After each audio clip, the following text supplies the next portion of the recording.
Hi everyone, this is Kim from KILA Create Printables and welcome to this tutorial. Today is Tag Tuesday and I'm going to be working on something for my Garden of Shadows journal.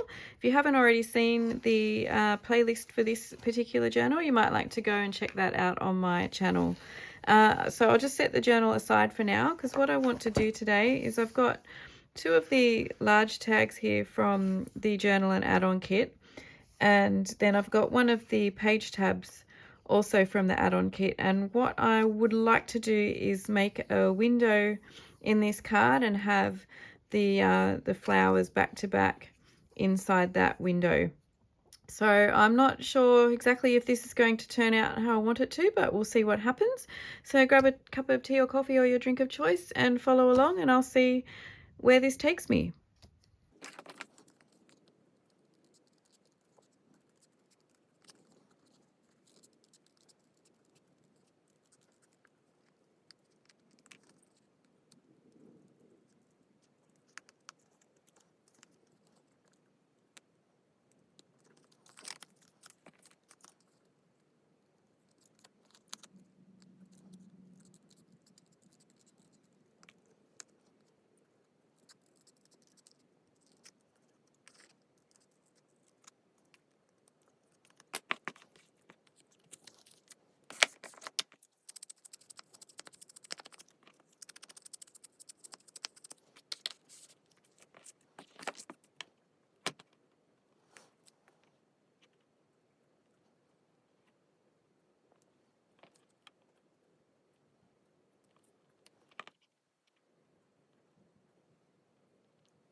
Thank you for watching this KILA Create Printables tutorial today. I hope you enjoyed crafting along with me for Tag Tuesday as I made this window tag for my Garden of Shadows journal. Make sure you check the description down below for a link to my Etsy store where you can find the Garden of Shadows journal kits along with lots of other printables for your crafting projects. You might like to also come and join my Facebook group. We have lots of crafting fun and I give away a stack of freebies every month. And please make sure that you like this video and subscribe to my channel for more crafting tutorials.